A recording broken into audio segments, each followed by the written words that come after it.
Bonjour à tous, bienvenue. On a déjà quelques personnes qui sont arrivées, donc on est présent aujourd'hui pour un webinaire spécial remote, spécial télétravail. Merci à vous d'être là. On va attendre encore quelques petites secondes, quelques minutes, si on a d'autres personnes qui nous rejoignent. Je peux commencer peut-être par nous présenter un petit peu donc, qui on est, pourquoi est-ce qu'on est là aujourd'hui. Donc moi-même, je m'appelle Linéa Bourgeois, je travaille chez Appaloosa depuis 1 an et demi, 2 ans. Donc Appaloosa, qui est-ce qu'on est, qu'est-ce qu'on fait? On est une solution d'App Store privé pour entreprises. Donc on permet aux entreprises qui ont des applications mobiles privées qui doivent être à destination d'employés ou de collaborateurs, de mettre ces applications à disposition dans des stores privés par opposition au store public. Et du coup, on permet aux entreprises des déploiements simples et sécurisés sur des téléphones qui peuvent être soit corporate, soit personnels. Donc une problématique qu'on rencontre beaucoup aujourd'hui, puisque beaucoup de gens se retrouvent de fait en télétravail chez eux, parfois sans device corporate, et donc avec un besoin d'avoir accès aux outils de travail directement sur leur device perso. Et Appaloosa, du coup, nous sommes une filiale de la boîte Octo Technologies. Octo, qui est un grand cabinet de conseil IT depuis 20 ans déjà. Et on appartient à Accenture Digital France depuis 3 ans. Donc en fait, Appaloosa, pour vous donner un peu de contexte, nous, on fait déjà du remote depuis de nombreuses années. Ce n'est pas quelque chose de nouveau pour nous. Julien, du coup, va nous raconter un petit peu pourquoi est-ce qu'Appaloosa a décidé de se mettre au télétravail. J'admets juste une nouvelle personne, voilà. Du coup, je disais, à Appaloosa, on fait déjà du télétravail depuis quelques années, donc on va vous expliquer pourquoi est-ce qu'on a fait le choix du télétravail. On va aussi vous présenter quels outils on utilise depuis plusieurs années pour faire du télétravail, quel est l'équilibre confiance-discipline, le juste milieu qu'on peut trouver entre employés, employeurs, pour que ça se passe dans les meilleures conditions possibles. Nos petits tips ensuite pour rester productif, même quand on est depuis chez soi. Des mauvaises surprises éventuelles, parce qu'il faut aussi savoir que le télétravail sur le papier, c'est très bien. Par contre, parfois, tout n'est pas toujours rose. On peut avoir des mauvaises surprises, on peut avoir des coups cachés, qui peut être bien anticipé. Donc, on va vous en dire un petit peu plus. Et puis, bien sûr, on aura un temps d'échange avec nos derniers conseils, vos questions, et on vous répondra du mieux que possible. Et donc, on est aujourd'hui avec Julien qui s'est déjà présenté et Clément qui est consultant chez Octo. Merci Linéa. Donc, comme le disait Clément, on y est tous un petit peu forcés en ce moment. On l'a commencé, nous, il y a quelques années. Pour vous donner un petit peu les contextes des clips, enfin en tout cas chez nous, chez Appaloosa, la filiale d'Octo, sur la partie App Store, il y a une quinzaine de personnes. Donc c'est une petite équipe. C'est encore plus facile de gérer le remote, mais voilà les conseils qu'on va pouvoir vous donner aujourd'hui. Très humblement, on pense qu'ils sont adaptés à notre taille d'équipe. Peut-être qu'ils marchent dans votre contexte, mais faudra essayer. Et toi, Clément, tu es sur quelle taille d'équipe? Absolument. Et moi, je travaille sur un projet en ce moment où on est sur une équipe d'une vingtaine de personnes à peu près, qui d'origine était répartie déjà sur 2 sites, entre la France et le Canada, avec une dizaine de personnes de chaque côté. Super, donc ça reste des petites équipes de part et d'autre. Par contre, la particularité de Clément, c'est que c'est pas que du remote France, comme nous on peut le faire, mais c'est 2 continents, quoi. Euh, Pour nous, le remote, il a commencé il y a quelques années de manière assez ponctuelle. L'illustration que j'ai mise à gauche traduit bien un petit peu l'ennui de certains de prendre le matin le métro bondé et de rejoindre un open space hyper bruyant où il est impossible de se concentrer. Et du coup, très vite, nous, on a été fondé en 2014. Très vite, on a accepté de permettre à l'équipe de ponctuellement remoter depuis la maison. Il n'y avait pas forcément de règles édictées sur la partie quand est-ce qu'il faut être et quand on doit le faire ou quand on ne doit pas le faire. Il n'y a pas par exemple une sacralisation du mercredi comme étant le jour du télétravail. Par contre, c'était autorisé. Donc on a commencé avec ça. Et le vrai changement, et d'ailleurs, juste en parenthèse, il n'y a pas tout le monde qui le pratiquait. Il y avait vraiment ceux qui avaient l'habitude, et s'étaient créé une petite habitude semaine après semaine de faire justement un jour, 2 jours par semaine en remote, mais il y avait ceux qui aimaient aussi être au travail, être au travail, être au bureau physiquement avec les collègues. Là où nous a vraiment, ça a vraiment changé la donne, c'est le jour où un, de, un des membres de notre équipe m'a dit, ben, écoute Julien, je vais devoir démissionner, ma femme et moi on n'en peut plus de Paris, et du coup on a envie de bouger sur Nantes, donc je te présente ma démission. Là, collectivement, ça nous a fait beaucoup réfléchir, parce qu'on trouvait ça super comme projet et on trouvait ça idiot de se séparer de quelqu'un qu'on adorait et qui était un super membre de l'équipe, juste parce qu'il allait déménager à Nantes. Du coup, après y avoir réfléchi un petit peu collectivement et avec lui, on s'est dit que, ben, le premier déménagement, on allait l'accompagner. Donc c'était un petit peu notre cobaye. Heu, Nantes, c'est pas très loin d'ailleurs, c'est 2 heures de train, et ça nous a permis d'apprendre, beaucoup par la suite, et puis on va en partager un petit peu plus, avec vous. On avait aussi un enjeu, ensuite, de taille de bureau. Ça commençait à devenir vraiment comme la photo de gauche en bas, tout le monde les uns sur les autres, et encore c'était beaucoup plus petit que ça. Hem, L'été, il faisait hyper chaud, c'était insupportable. Il y avait aucun moyen d'avoir un petit peu de, pas de vie privée, mais un espace, personnel, dans son milieu pro. Impossible de passer un appel ou d'en recevoir un, impossible de faire du bruit, ne serait-ce que pour parler, voilà. Donc c'était devenu pénible, et on s'était dit que si on allait continuer à grossir comme ça, il fallait aussi, peut-être s'ouvrir à d'autres, manières de faire. Et enfin, l'attractivité des talents, ça a été, un élément qui est venu dans un deuxième temps. Quand on a commencé à faire ce switch, vers le remote, on s'est très vite rendu compte qu'on était passé à côté de plein de choses, pour recruter beaucoup plus facilement, des gens qui nous correspondaient. Nous, on est basé à Paris, et à Paris, sur la tech, la concurrence est hyper rude.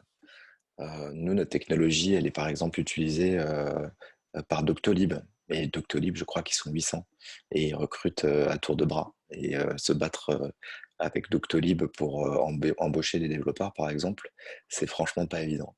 Et par contre, bah, des développeurs, il y en a partout, sur notre technologie, il y en a partout également, et on passait vraiment à côté de cette capacité à, être concurrentiel face à des entreprises qui, pour le coup, favorisaient pas le remote, sur des technos hyper bataillés pour les développeurs, sur la place parisienne.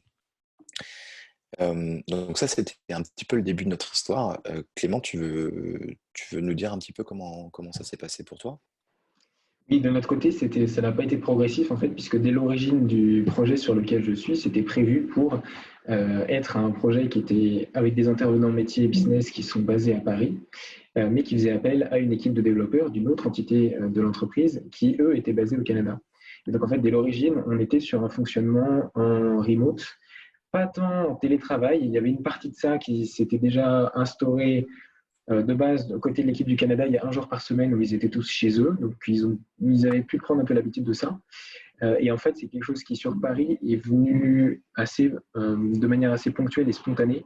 En fait, quand on s'est rendu compte que travaillant déjà de base à distance et avec tout l'outillage qui va bien avec, ça ne faisait globalement aucune différence au quotidien d'être physiquement sur place ensemble ou chez soi. Et donc ponctuellement, en fait, il y a des petites pas encore des habitudes, mais des expérimentations de télétravail aussi qui se sont faites de cette manière-là. Mais nous, ça a été un démarrage qui était déjà prévu Mmh. pour être distant. Très bien, merci pour le partage.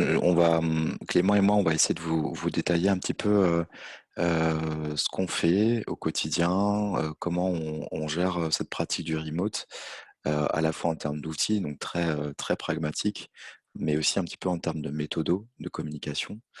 Donc les outils, il y en a pas mal, les pratiques, également. On va essayer de travailler un petit peu, on va essayer de détailler un petit peu la partie, communication. Comment on fait pour discuter avec des équipes qui ne sont pas au bureau? Ça a l'air simple comme ça, le chat, mais ça peut très vite, se complexifier. Comment on travaille en équipe? Il y a toute une partie de création en équipe, d'idéation en équipe qui est pas évidente quand on est en remote, parce qu'on peut pas se retrouver dans la même salle autour d'un tableau, par exemple. Et comment on fait pour indiquer, facilement sa présence et son absence.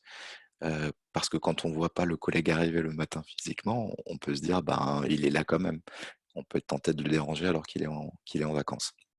On va essayer de détailler tout ça en commençant d'abord par la messagerie.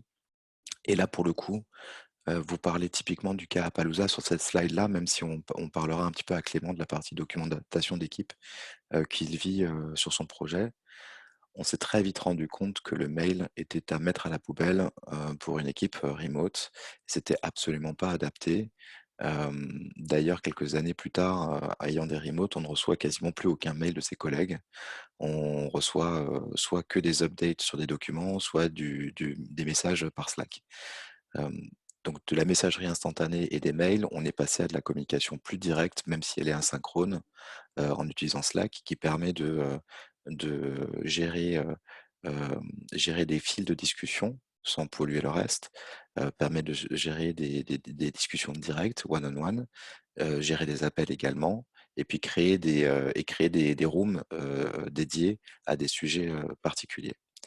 On s'est rendu compte également que les fichiers Word et Excel qui traînent un petit peu partout dans l'organisation, sur des drives partagés ou pas, c'était pas la meilleure manière de capitaliser l'info et de la transmettre à l'équipe, de par exemple également documenter les process, les décisions qui ont été prises et de la mettre à dispo.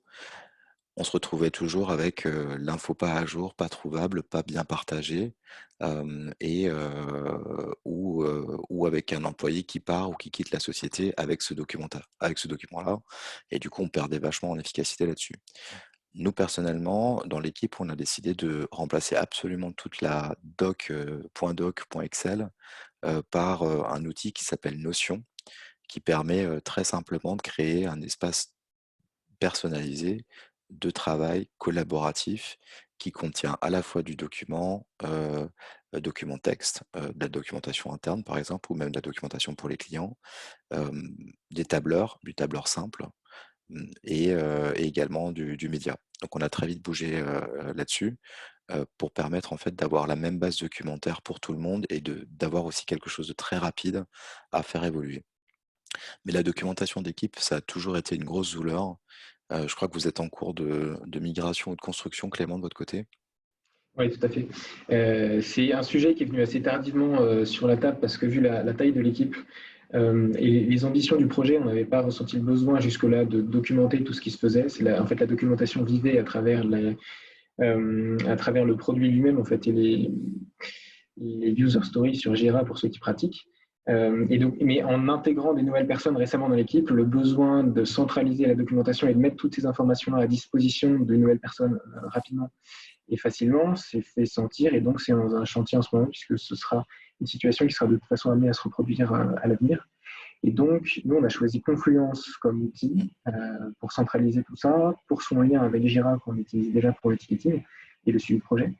Mais on est en train de construire ça aujourd'hui et on est pour le moment encore dans un espèce d'entre-deux entre Confluence qui se retrouve comme étant un répertoire partagé qui stocke des documents, un peu comme le serait un SharePoint ou comme on aurait un dossier sur un réseau d'entreprise d'origine, et à mi-chemin aussi entre l'usage de l'outil tel qu'il le permet, c'est-à-dire la consultation de cette documentation en direct en utilisant les pages pour porter directement un contenu et pas comme étant des répertoires de stockage de fichiers.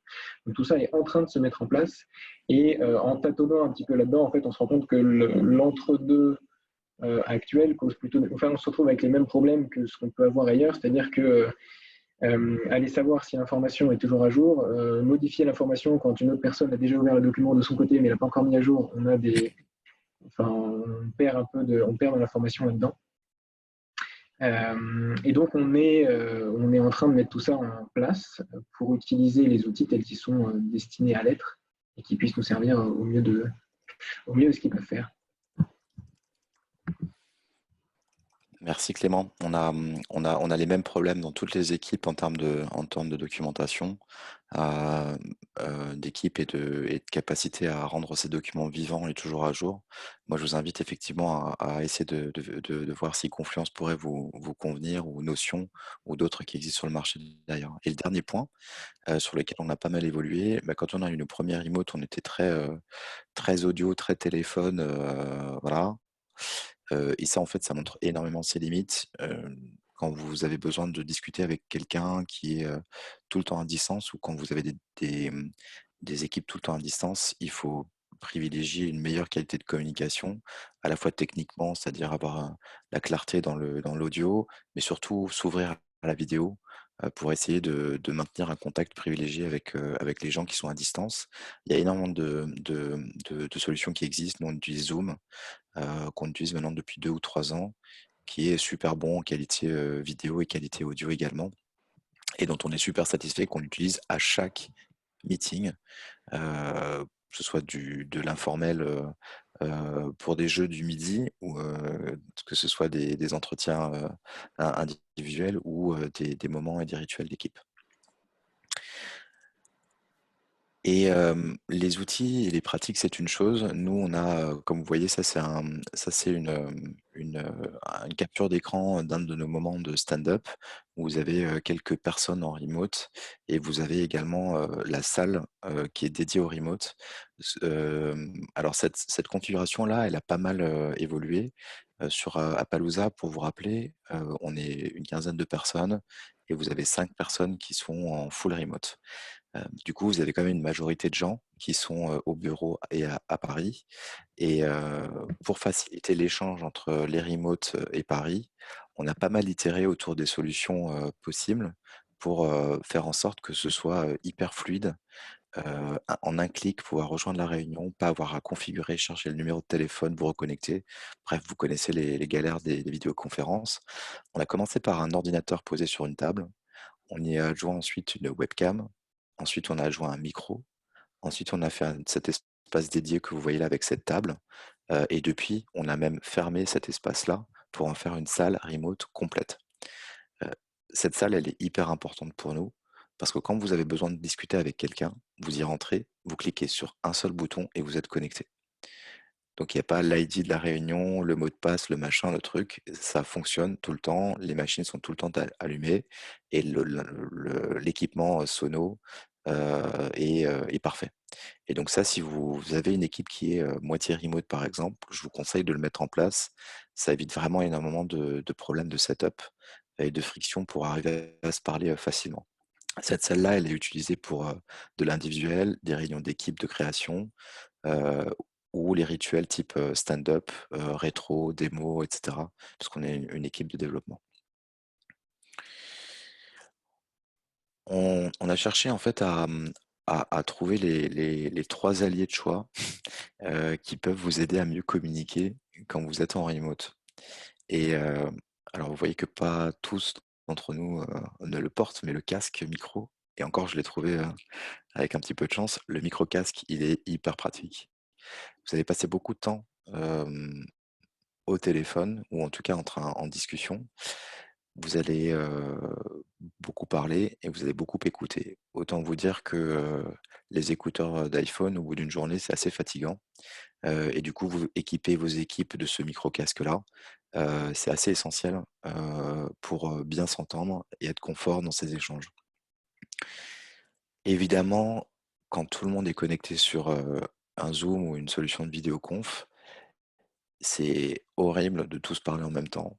Et là où ça nous a fait beaucoup grandir, c'est que chacun se discipline à attendre son tour pour parler et se mettre en posture d'écoute avant d'avoir, par exemple, à interrompre, ce qui est un peu le cas de tout le monde, ou l'envie de tout le monde, interrompre, compléter. On attend que son interlocuteur ait fini pour pouvoir commencer à parler. Et enfin, choisir le bon canal de discussion. On en évoquait certains tout à l'heure, ils sont pas tous bons pour tous les usages. Bon, cette table n'a pas beaucoup de valeur, mais par exemple, vous n'allez pas faire du chat par email. Vous n'attendez pas à recevoir une discussion instantanée ou maintenir une discussion instantanée par email. Euh, essayer de mettre en place les bons outils pour les bonnes pratiques. Je crois que Clément, tu avais une anecdote assez rigolote de l'usage de Slack, enfin du mauvais usage de la messagerie instantanée Slack dans ton équipe. Yes. Alors, je ne sais pas si c'est rigolo, mais c'est le problème, en fait, quand la communication devient dépendante d'un outil, et ça, c'est quelque chose qu'on n'avait pas forcément anticipé.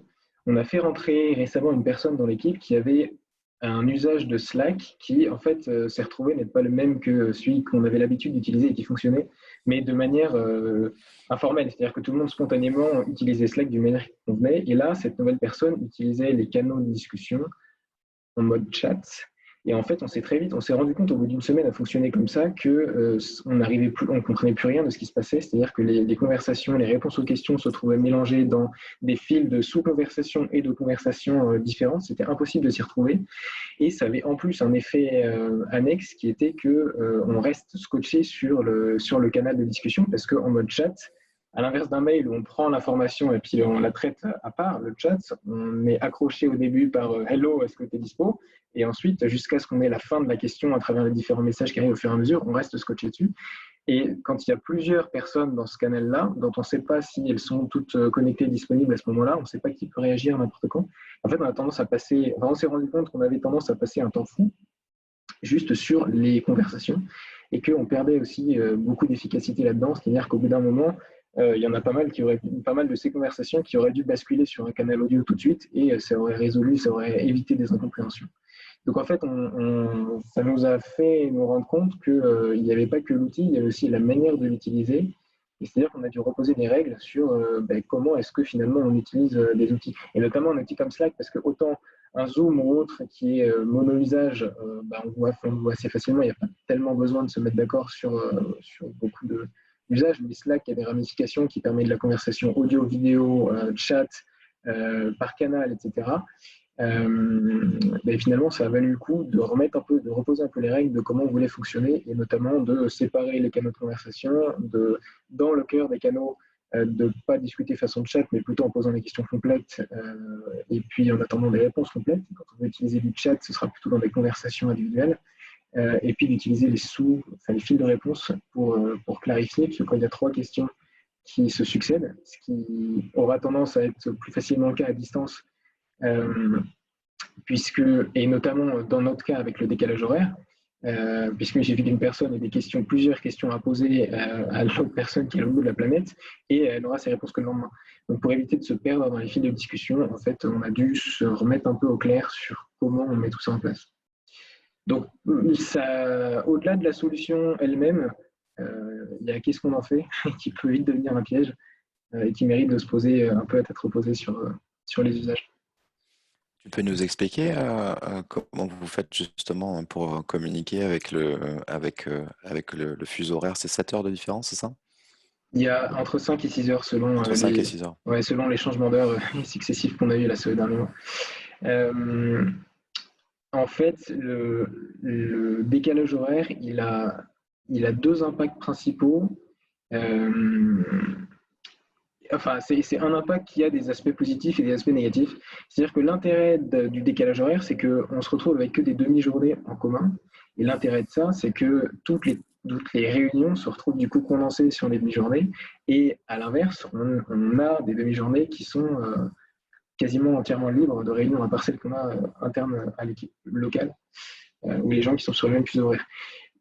Donc c'est des plages de temps qui se retrouvent assez facilement réservées à des tâches plus productives et individuelles, chose qu'on a sur un plateau projet par exemple, on n'a pas tellement de plages réservées et en général les gens bataillent pour réussir à s'en trouver ou à les faire, à les réserver quoi. Pour ça on n'a pas. C'est l'avantage du décalage horaire de ce côté-là, c'est qu'on se retrouve avec naturellement les réunions sur des demi-journées et puis nos tâches productives plutôt. Ça segmente bien la journée en quelque sorte. Ouais. L'impact négatif, c'est que en termes de réactivité, quand on a une question, il faut autant l'avoir au moment où on peut avoir les réponses directement, sinon il faut attendre le lendemain. Et ce qui pourrait nous poser des problèmes. Donc on ne peut pas résoudre forcément ce problème, on ne peut pas empêcher les questions d'arriver, mais ça a eu des impacts sur la méthodologie. dans laquelle on est parti sur du Scrum.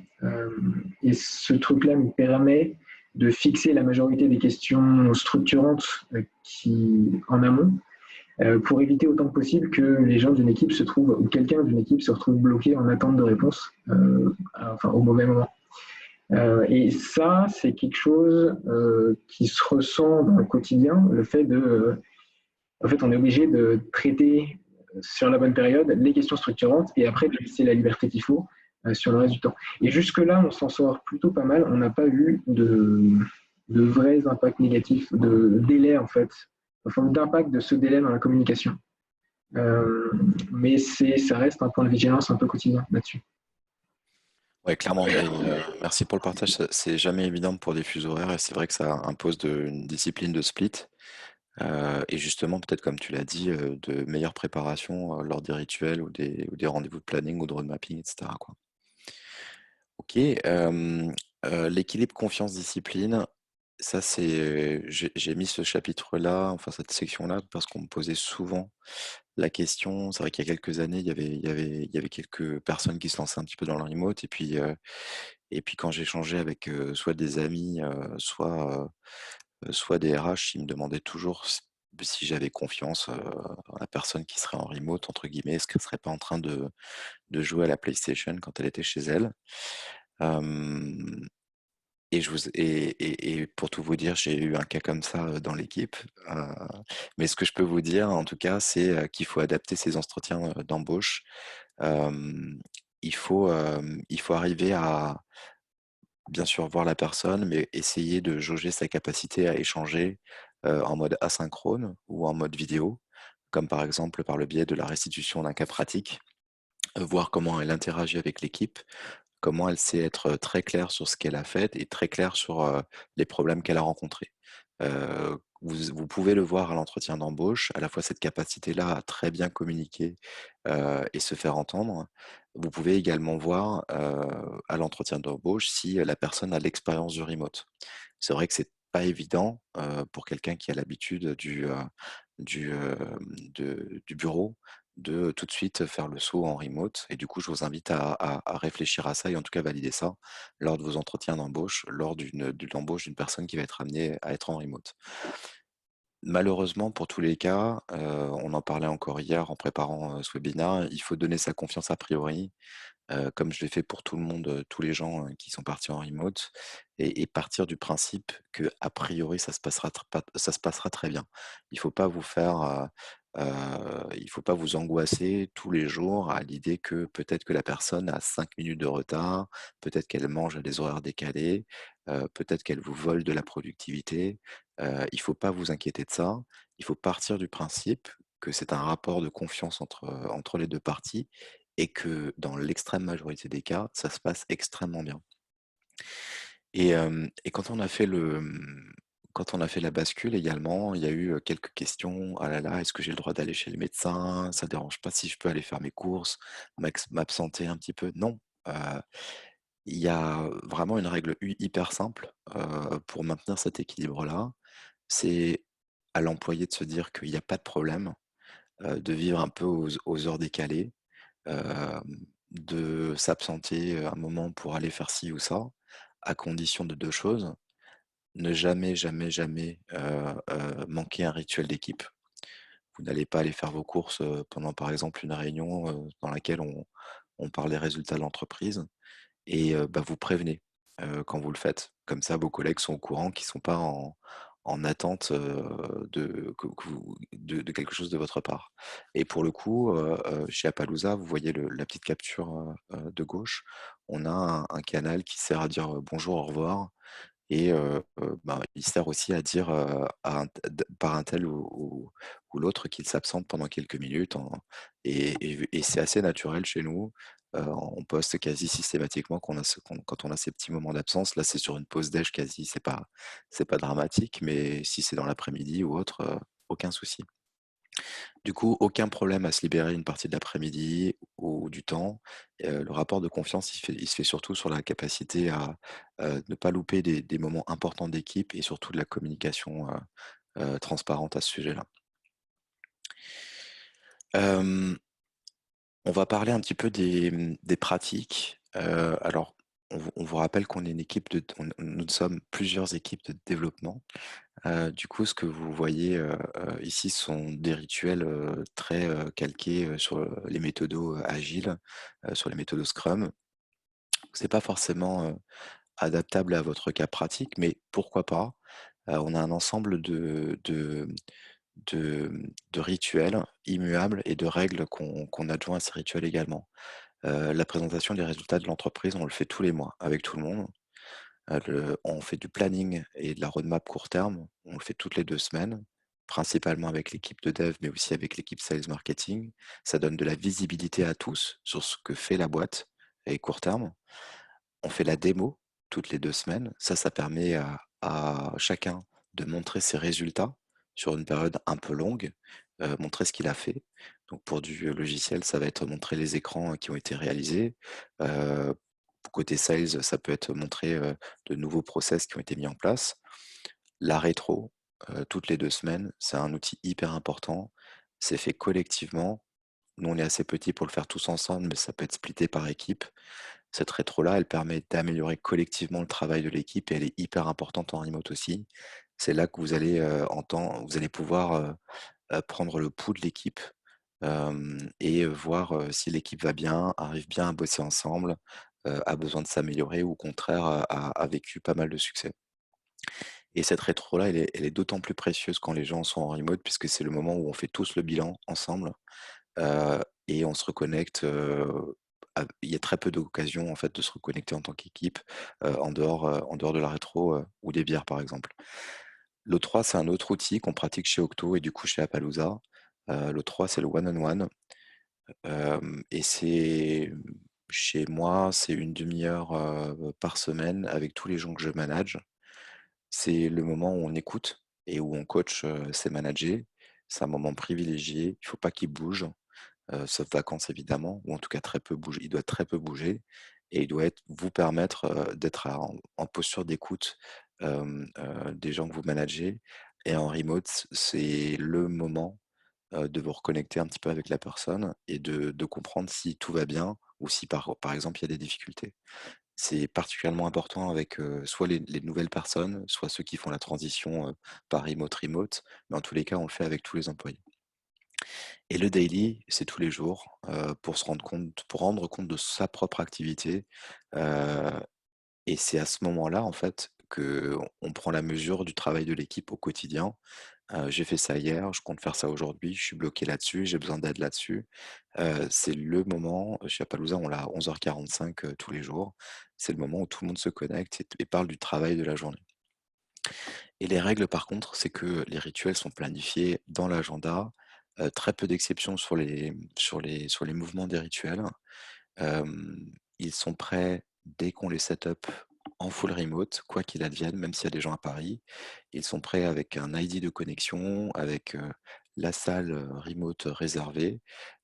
Toutes les infos sont présentes, il y a qu'à cliquer pour le rejoindre. Il y a très peu de friction, à rejoindre les réunions. Ils sont préparés à l'avance pour tous les rituels.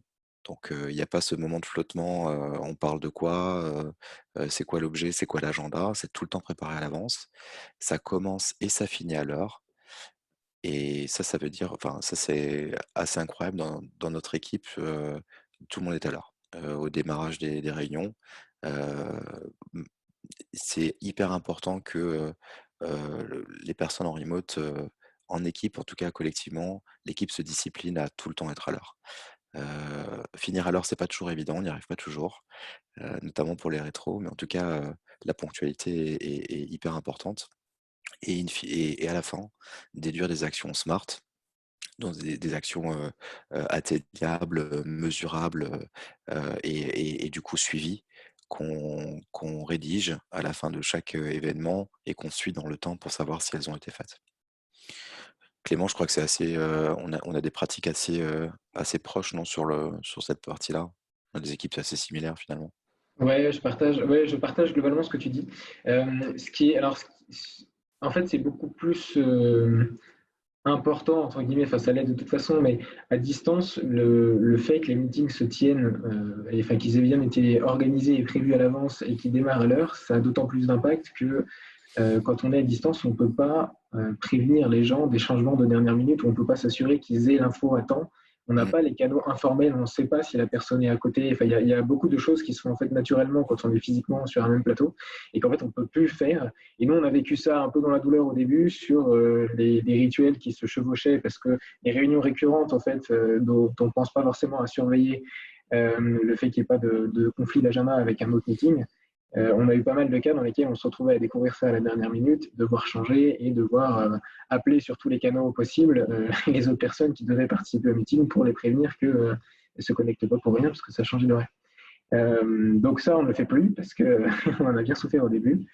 Et c'est l'un des impacts de la distance. Ça demande plus de rigueur enfin, on peut s'autoriser moins de souplesse ou d'imprévu sur ce genre de choses. Et alors, je ne sais pas si tu vois des choses un peu similaires là-dessus, mais sur le fait qu'ils commencent et qu'ils finissent à l'heure, nous, on a tendance, surtout en ce moment, à prévoir un peu plus large pour donner un petit peu de souplesse là-dessus.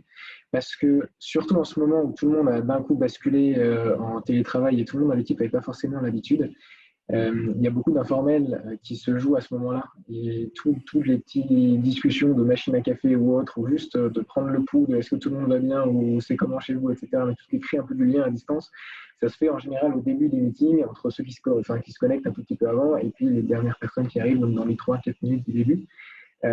Et ça a tendance peut-être à déborder un peu. Et en fait, on choisit plutôt de conserver ces moments-là plutôt que d'embrayer directement avec le sujet. Parce que en fait, ça a beaucoup de valeur pour la vie de l'équipe, pour les discussions et pour le lien, de pouvoir avoir ces moments-là qui sont plus informels. Donc, Je partage complètement, oui. Donc on a tendance à prévoir un petit peu plus large pour la totalité des meetings à cause de ça en ce moment, notamment. Clairement, il y a eu l'effet de transition un petit peu brutale ces dernières semaines qui fait que ça nous manque aussi un petit peu ce genre de discussion un peu informelle. Tu as absolument raison. On se donne un peu plus le temps, en tout cas au début des meetings, pour parler de ça, ouais. Pour parler d'autre chose que du boulot, notamment. Ouais. C'est clair. Tu nous avais partagé, Clément, aussi. Alors nous, on l'utilise pas, mais par contre, ça nous intéresse fort. Nous, on utilise pour les réunions un peu collaboratives les boards Trello qui permettent de classer les idées en colonnes. Par contre, j'ai vu que vous utilisiez sur ton projet des outils un peu avancés et un petit peu plus dynamiques. Tu peux nous en dire plus? Ouais, nous en fait on avait besoin de faire des ateliers collaboratifs qui donnent un peu plus de souplesse que ce que permet des outils comme Trello par exemple. On avait besoin de mettre plus de visuels dedans pour des ateliers de conception et donc on est parti sur Miro. Alors je n'ai pas spécifiquement recommandé cette solution ou une autre ou quoi, mais en tout cas celle-ci répondait à notre besoin. Et c'est un tableau blanc virtuel avec lequel tous les participants peuvent interagir en direct et en gros poser du post-it, ajouter des images et interagir de plein de manières possibles là-dessus. Alors ça ne gère pas la communication avec, on fait ça en parallèle de Zoom, mais cet outil-là nous sert pour la totalité de nos ateliers. Les deux que vous voyez à l'écran là, c'en est un qui est plus apporté. L'exemple mapping à gauche, c'est plutôt basé sur du post-it, tandis que l'autre, le sketching à droite, il fait le lien entre comment on fait pour dessiner sur des feuilles de papier ensemble à 10 000 km de différence. Et donc, en fait, on se sert de toutes les fonctionnalités qui sont permises par l'outil. Et donc, chacun va de son côté dessiner sur sa feuille de papier, puis prendre une photo depuis son téléphone via l'application de l'outil, donc ce qui télécharge la photo directement à l'écran et ensuite on peut interagir dessus. Les petites pastilles roses que vous voyez, c'est pour faire du dot voting, donc pour que chacun aille voter sur les idées qu'il préfère, par exemple. Et donc c'est par rapport aux autres, là où les autres rituels vont principalement reposer simplement sur de la communication vidéo ou chat ou textuel, etc. C'est un complément qui est très intéressant pour ceux qui pratiquent ce genre d'activité. Et notamment, nous sur nos projets où on a beaucoup de conception à faire, ça a beaucoup de valeur et ça permet à peu près de tout faire. La difficulté, comme avec tous les nouveaux outils, c'est qu'il faut prévoir un tout petit temps au début, quand c'est le début quand les gens découvrent. pour poser un petit peu les règles, pour tâtonner avec l'outil, expliquer aux gens comment ça fonctionne, qu'est-ce qu'ils vont avoir besoin d'utiliser. Donc il y a toujours un peu de tâtonnement et quand vous commencez à utiliser des outils à distance, sur la première réunion notamment, prévoyez un quart d'heure, 20 minutes au moins pour expliquer le fonctionnement, pour gérer les créations de comptes qui ne fonctionnent pas, ceux qui n'arrivent pas à rejoindre la réunion, etc. Parce que c'est toujours du temps perdu là-dessus. Là, tu parles de. Là, ça a l'air d'être la conception logicielle, mais c'est en fait un tableau blanc partagé qui permet à tout à chacun, même sur des projets différents, variés, qui ne sont pas de dev, d'échanger des idées et tous connecter ensemble sur le même tableau blanc, quoi.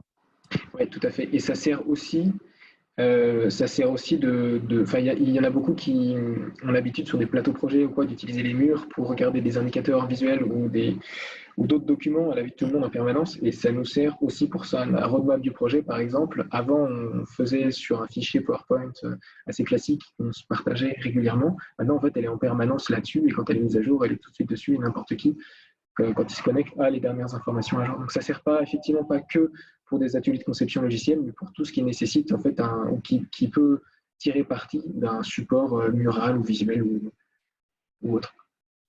Ok, ok. Bah, on va essayer. Donc c'est Miro, M-I-R-O, hein, pour ceux qui sont curieux, même s'il en existe d'autres évidemment, quoi. On a d'autres petits outils chez Appaloosa. Il y en a un que je vous ai déjà montré, c'est le bonjour du matin tout à droite. C'est le même canal qui permet de dire je vais faire des courses, mais en gros on dit bonjour, on dit au revoir. On peut y ajouter une petite touche d'humour avec des gifs et autres. Ça permet de savoir que la personne a pris son poste et qu'on peut même enfin la déranger et commencer à chatter avec elle. L'indicateur de présence au milieu, nous on l'utilise moins, mais c'est vrai qu'il est disponible sur Slack. Ça permet au moins d'avertir les gens qui veulent discuter avec vous que vous êtes soit pas dispo, soit en arrêt maladie, en vacances ou en remote.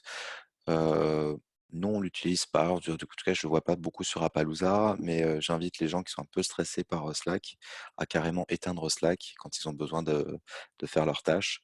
Ça permet d'éviter d'être tout le temps dans l'action et tout le temps pour l'interlocuteur d'être en attente de réponse. Et la solution qu'on a trouvée, qui est vraiment, vraiment très simple, qui marche pour les petites équipes ou oui, par exemple, des équipes dans des équipes plus grandes, c'est le calendrier d'équipe. Donc, c'est un calendrier partagé, accessible à tout le monde. Et du coup, vous le voyez là, c'est Google Agenda. Chacun a son propre agenda plus le calendrier d'équipe. Et c'est dans le calendrier d'équipe qu'on va mettre qui est absent, qui est présent pour les remotes. Par exemple, BEOR, c'est Benjamin. Off, ça veut dire qu'il est absent toute la semaine. Et du coup, chacun indique spontanément quand il est là, quand il n'est pas là. Les remotes, évidemment, n'indiquent pas quand ils sont en remote, mais les personnes au travail, physiquement à Paris, enfin, quand elles font du remote, l'indiquent dans cet agenda-là. Là, ça commence à être un petit peu complexe avec 15 personnes. Vous voyez que la marge du haut commence à s'étendre un petit peu. Du coup, en bas de page, on en est au rendez-vous de 8 heures ou quasiment. Mais en tout cas, c'est pratique puisque d'un coup d'œil, on sait qui est là, qui n'est pas là, et ça nous empêche notamment d'inviter des gens pour parler ou d'embêter les gens sur Slack quand ils sont en vacances. Voilà. Rester productif, même chez soi. C'est pas forcément évident, particulièrement par les temps qui courent. On n'est pas forcément, tous logés dans les mêmes conditions, à la fois en termes d'espace et d'enfants, par exemple. Hem, mais il y a quand même quelques règles, quand on peut les appliquer qui sont vraiment pratiques. C'est s'imposer une discipline horaire quotidienne. Heu C'est discipline pour prendre le boulot et pour l'arrêter aussi. C'est-à-dire, pas profiter du fait qu'on est chez soi très bien à l'aise et qu'on peut continuer ou terminer dans le canapé le soir, pour faire des horaires, absolument stupides. Donc c'est valable pour, le début de la journée, pour la fin aussi et surtout entre les 2, se forcer à prendre des temps de pause et de déconnexion. Ça fait vraiment du bien d'aller se prendre un petit café, d'ouvrir la fenêtre et de respirer pendant 5 minutes. Pas sortir, en ce moment, mais d'ouvrir la fenêtre et de respirer 5 minutes. Quand on le peut, ça a beaucoup de valeur aussi de s'aménager un endroit dédié. Cet endroit-là, c'est à la fois, physiquement le lieu où vous bossez, donc quand vous le quittez, vous bossez plus et c'est aussi, vous pouvez aussi le masquer, le cacher, ce lieu-là, quand vous l'utilisez pas. Hem Et c'est aussi l'endroit où vous devez être confort parce que, vous allez passer pas mal de temps dans la journée. Heu, donc pensez, à la chaise, pensez à la hauteur. Moi, je suis très mal installé chez moi, par exemple, mais pensez à ça, c'est hyper important quand vous êtes en remote.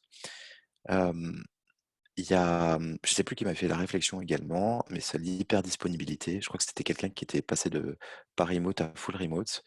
Hem, il y a cette peur, des full remote que, vu des résidents «sédentaires» entre guillemets, ils soient beaucoup plus détendus parce qu'ils sont à la maison et qu'ils répondent pas forcément et cetera. Donc ces gens-là se rendent hyper disponibles. Moi j'en ai vu quelques-uns, dès que vous envoyez un Slack, ils répondent. Ils sont sur tous les threads, toutes les discussions, du tac au tac et cetera.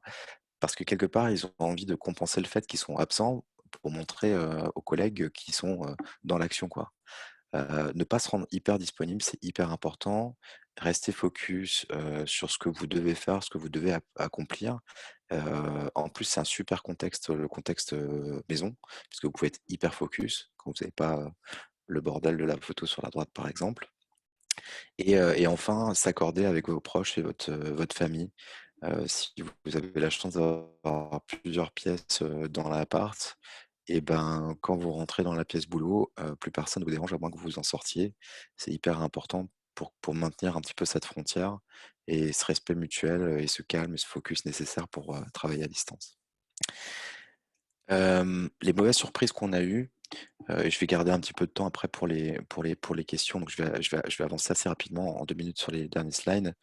Ce qu'on a perdu beaucoup, c'est, le team spirit, à Paris. Heu, Là, vous voyez, c'est Élise, qui s'est retrouvée, quasiment un jour toute seule, dans le bureau, qui fait un très mauvais usage d'ailleurs du standing desk puisqu'elle a une chaise devant. Mais en tout cas, au bureau à Paris, on a trouvé que l'ambiance était un petit peu dégradée, quand on avait fait ce bond dans le remote.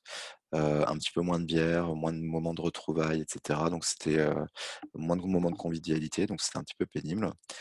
Heu, Moi, ça m'a posé des problèmes de management, de pouvoir anticiper à distance que des gens ne vont pas bien, parce que vous avez beaucoup moins de non-verbal dans les conversations.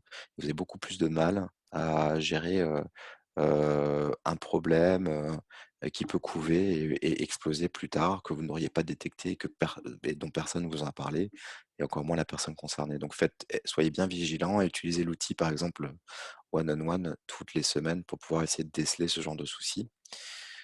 La prise de décision et le partage, c'est extrêmement complexe. On a de fâcheuses habitudes, je ne sais pas si c'est, chez nous en France ou ça se reproduit ailleurs, à prendre des décisions un peu à la va-vite à la machine à café, rapidement et pas forcément avec tout le monde. Et donc si vous le faites, en plus de rapidement, pas avec tout le monde et en plus avec quelqu'un d'absent, physiquement, que vous pouvez pas, par exemple, débriefer dans les 5 minutes, c'est encore pire. Il y a des situations, dont Clément, parlait, ou qui étaient assez difficiles à déminer, même si on n'a pas le temps de revenir sur l'anecdote, mais je vous invite à justement trouver, ce moyen de partager cette information-là. Nous, on a un canal sur Slack que vous voyez en bas à gauche qui s'appelle «Annonces», sur lequel tout ce qui est décidé est, indexé. Donc c'est un peu le journal officiel de la boîte, et ça permet à tout le monde de rattraper le retard. Et surtout, discuter des bons sujets avec les bonnes personnes qui sont, responsables des sujets en question. Voilà, ne faites pas, comme si elles étaient pas là parce qu'elles sont à distance.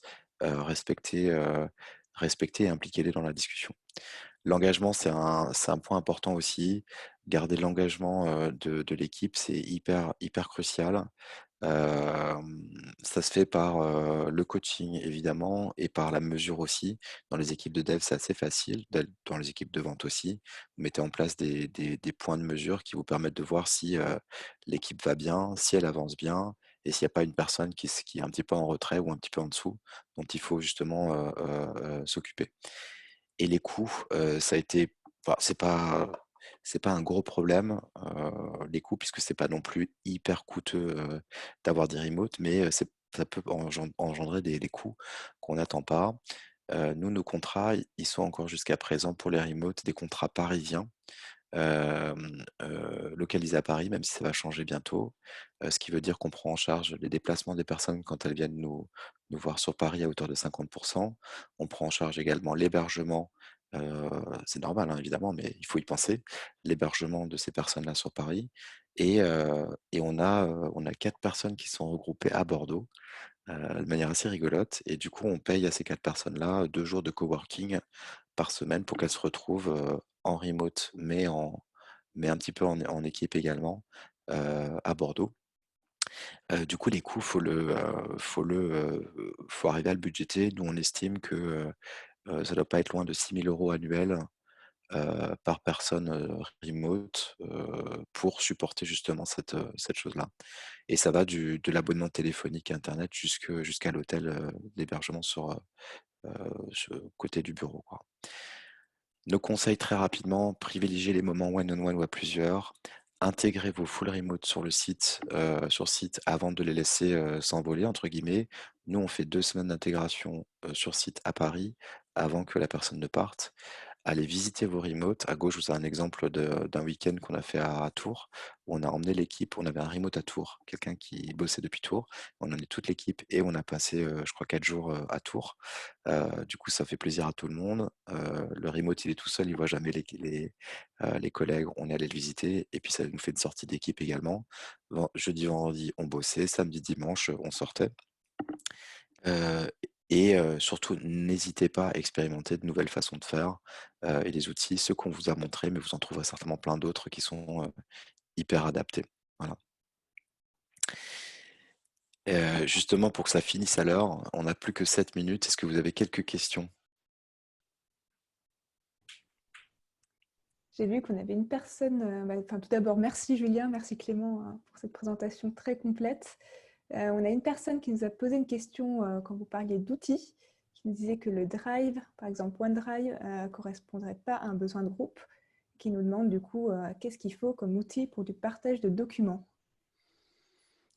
Tu disais, Linéane, OneDrive ne correspond pas au Oui, groupe? on a une personne qui nous a écrit sur le chat. D'ailleurs, n'hésitez pas à compléter votre question, peut-être parce que je ne suis pas sûre de bien la comprendre. Vous dites que le Drive, par exemple OneDrive, ne correspond pas à un besoin de groupe. Quel outil faut-il pour partager des documents?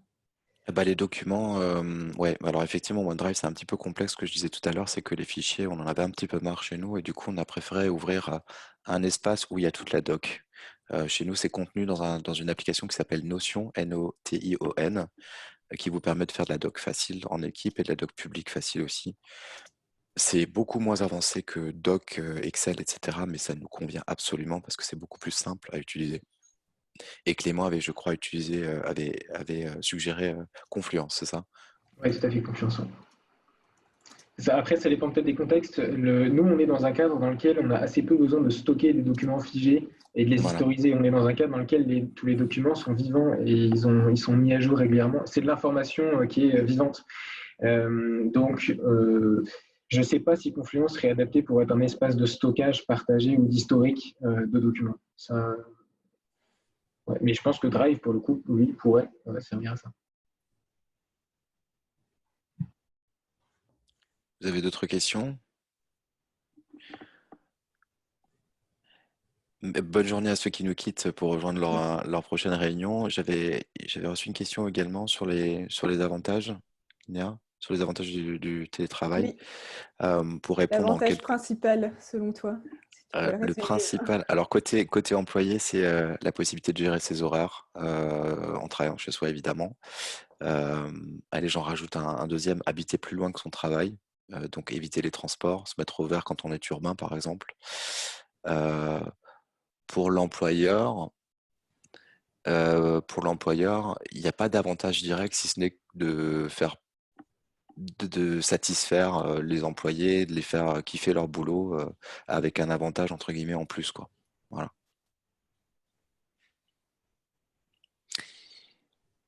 Il y avait sur les difficultés, si on parlait un petit peu, ce qu'on a réalisé nous, c'était passer principalement de la culture orale à la culture écrite, machine à café vers la culture écrite. Le matériel et le software, ça a été difficile au début aussi.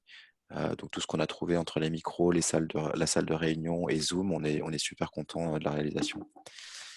Petite question de Théo sur les plus grosses difficultés. Bah voilà, c'est celle-là, je viens de la faire. Nathalie qui demande sur le prochain webinar. On n'a pas encore le sujet, Nathalie. On le fait en anglais à 17h si vous voulez, si vous voulez le réécouter, mais on n'a pas encore le sujet. Merci. Bon, bah, écoutez, merci à tous pour votre présence. Merci Linéa pour l'intro et le suivi des questions. Merci à Clément pour sa participation et merci à tous d'avoir été présents. Vous avez donc 3 minutes pour rejoindre votre prochaine réunion. On vous parle quand même d'Appaloosa. Vous avez 30 jours d'essai gratuits sur l'App Store professionnel, l'App Store privé d'entreprise. Vous retrouvez ça sur appaloosa.io. Et Octo Technologies, on rappelle, cabinet de conseil en IT. Vous nous retrouvez sur octo.com. Merci à tous pour votre confiance et du coup, je vous souhaite une excellente journée.